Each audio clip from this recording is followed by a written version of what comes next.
One of the things we say is money matters because life matters more. Being present at work, being able to enjoy a family dinner together and not sort of being distracted by the stress of oh my gosh, how am I going to pay that bill?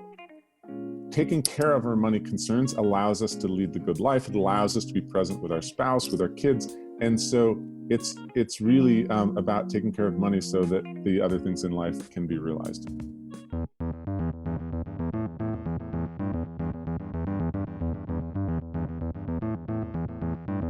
Welcome to the Couple Money Podcast, the show where we share stories and advice on building up your marriage and wealth together. I'm Elle Martinez. Support for this podcast comes from Jumpstart Your Marriage and Your Money Masterclass. This course is designed to help you two get on the same page with money, dump your debt faster, and get you on the path to financial freedom. Sign up for the class today and get lifetime access. Just head over to couplemoney.com/jumpstart. How do you feel about your budget? Be honest. Chances are you're not exactly thrilled about it. And a lot of people would agree with you. There are different surveys out there and reports, but I saw one with Experian that when they looked at those, they surveyed 42%, almost half, didn't have a budget. And the reason is they felt that they were unnecessary and ineffective. And to be honest, years ago, I would have said the same thing. But now I feel completely different about budgets. I see them as an opportunity to help us, yes, reach our long-term goals, but still have some fun. So how do you do that? How do you create a budget that you both love? Peter Polson from Tiller, one of the coolest money apps out there, is joining me today to offer some fantastic suggestions and ideas.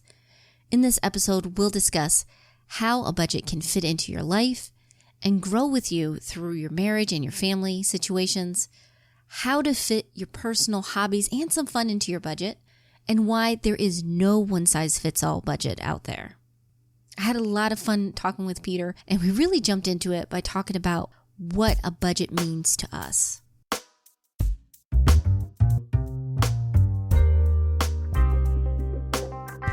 There are certain myths that people have about a budget. And one is it's a restriction. And then two, it's only about numbers. That's how they approach it. We can't go out because we have no money, or we can't go on that trip because we can't put it in the budget. And that's not what a budget is about. So I kind of want to start from there for you, both as someone married and then also creating Tiller.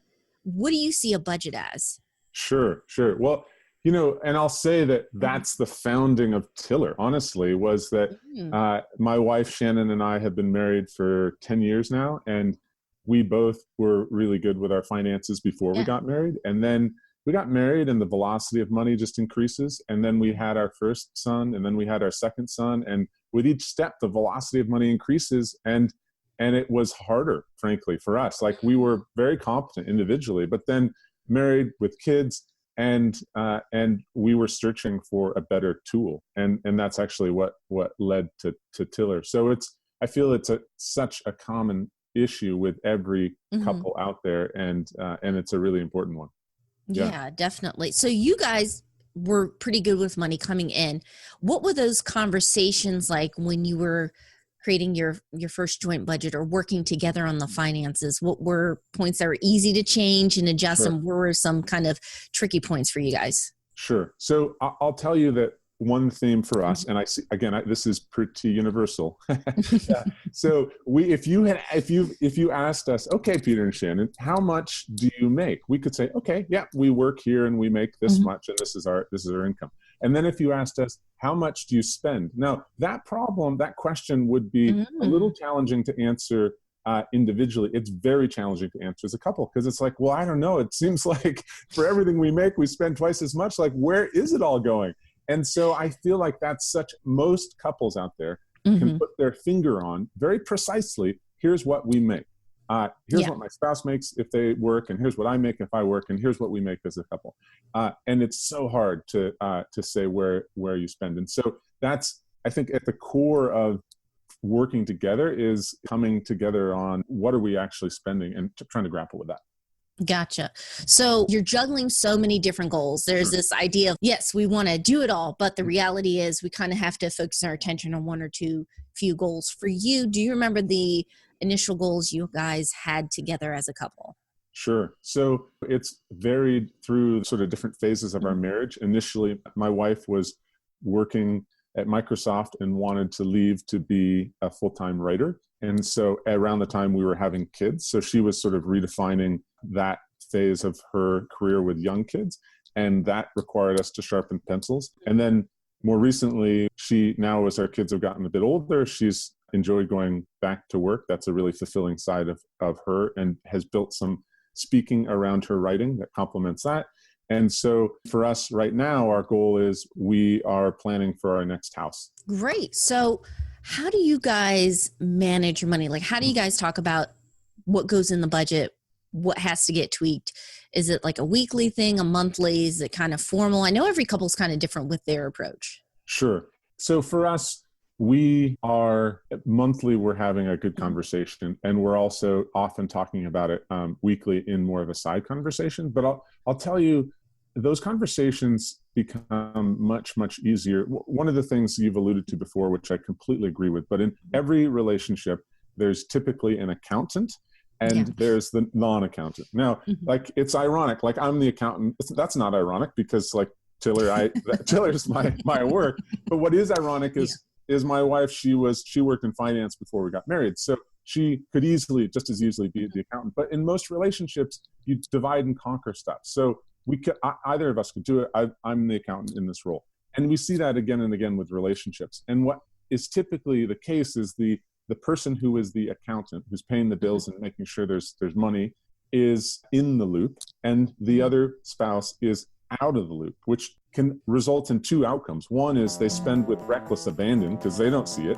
And the other is that they actually are afraid to spend anything because they don't know, is there any money? And neither are very healthy places to work from. And so big part for us, and a big part of what is the beauty of using a spreadsheet, especially a collaborative one like Google Sheets, and especially a service like Tiller that feeds your data into it. But Google Sheets allow a couple to both access that sheet.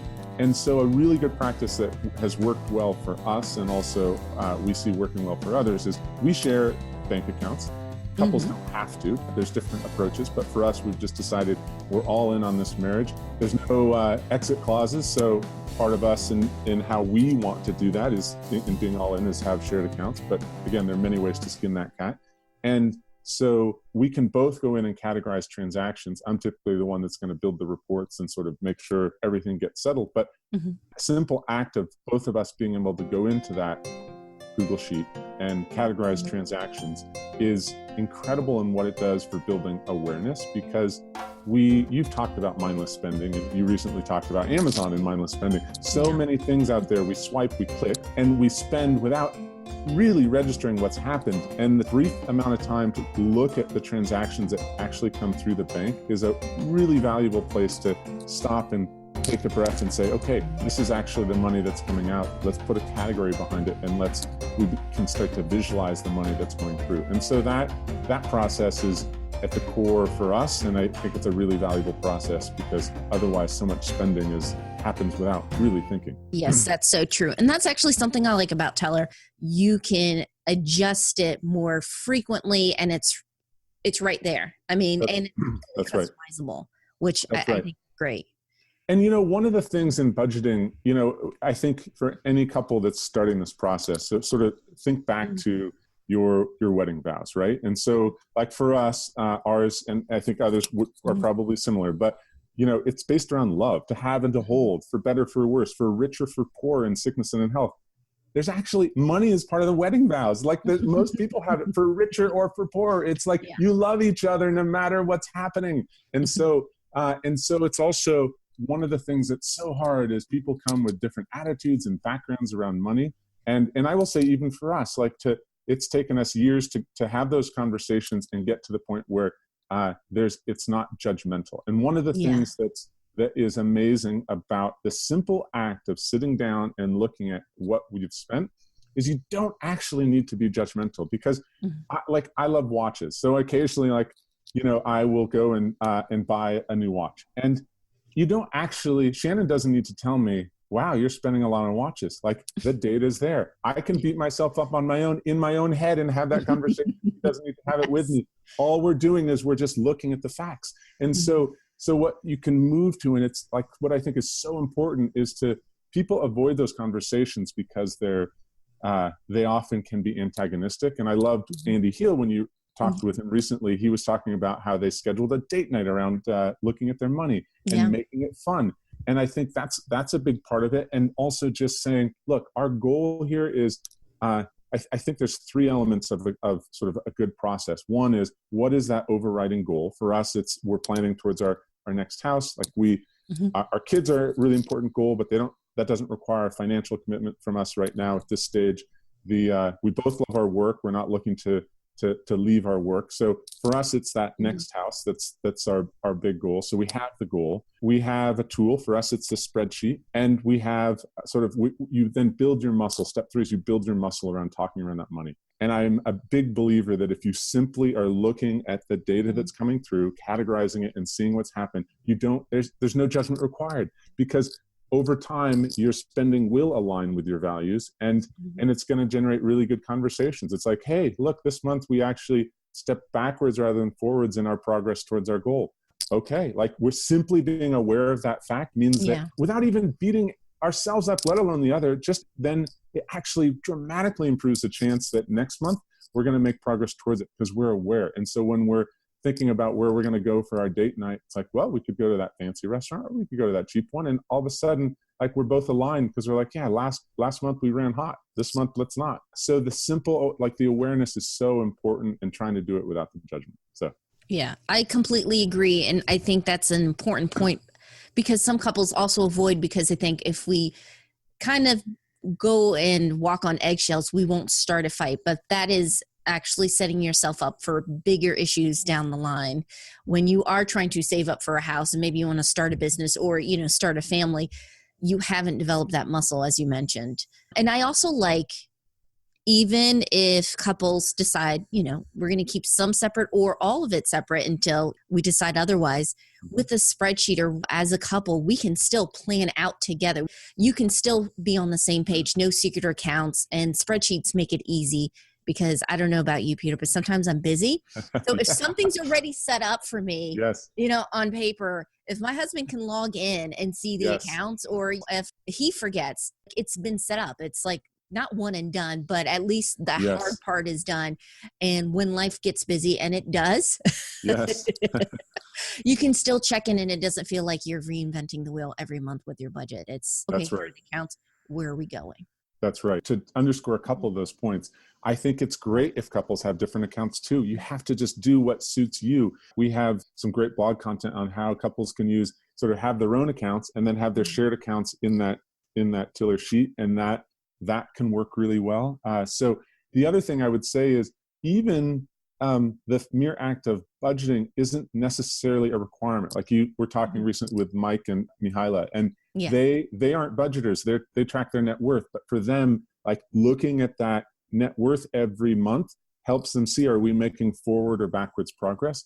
I think budgeting is actually a really good tool if people don't have an opinion, but if they simply being aware of what's happening, whether it's a traditional budget, whether it's tracking your net worth, whether it's simply just coming up with a report of what did we spend last month without the budget piece, the common theme that all these couples have that are successful is they're paying attention. They're noticing what's happening with our spending, what's happening with our money, and that always leads to better things. Yes, I completely agree. And thanks for bringing up some of those examples, because I think, kind of circling back to that first question with a budget, it really is, what kind of life do we want to build together? And of course, there's individual goals that we have, and goals as a family, goals as a couple, whatever. And how are we going to get there? One component is money, and that's just a piece of the puzzle. But talking about it, seeing what else do we need to change, or is this going to be a career decision that we need to adjust? Family time with the kids maybe need more of our time. It's those seasons of life where, if you're not talking about it, if you don't have some system in place, and it might sound unromantic with marriage, but sometimes the most loving thing you can do is put it on the schedule. Yes, right. That's right. No, that's right. And it's, one of the things we say is money matters because life matters more. And the reason we say that at Tiller is because it's the reason, just that, like going to the kids' soccer game, being present at work, being able to enjoy a family dinner together and not sort of being distracted by the stress of, oh my gosh, how am I going to pay that bill? That's taking care of our money concerns allows us to lead the good life. It allows us to be present with our spouse, with our kids.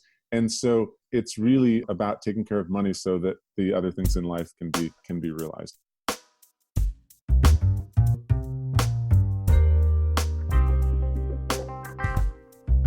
Special thanks to Peter for being a part of this show. If you're looking for a completely customized solution or want to check out some of their simple to use templates, go visit Tiller. They have a free 30-day trial so you can really dig in and see how they can help you create a budget that fits you and your situation. Just head over to couplemoney.com/Tiller. And if you're looking to upgrade your budget, I'll have info and links to the resources in the show notes over at Couple Money, including some of my favorite budget templates, so you too can have a foundation and adjust it from there. And I know many of you are busy, so if you want to stay on top of the podcast, watch the videos, articles, make sure you're subscribed to Couple Money. I send out weekly updates with everything we release, as well as some behind the scene and exclusive stuff. Plus, it's free. Just go to couplemoney.com/join. Our theme song was written and performed by Gentle Regime. Additional music by Lee Rosevere and Music for Makers. Finally, and most importantly, I want to say thank you. Your support of the show means so much to me. Thank you for sharing your favorite episodes. I'd love to continue this conversation, have others included in it about how we can work together and build our marriage and our finances as a team. If you ever have any questions, please be a part of the community. Send me a message. I'm on Instagram, Facebook, and Twitter, all at Couple Money. I hope you have a great week. Take care.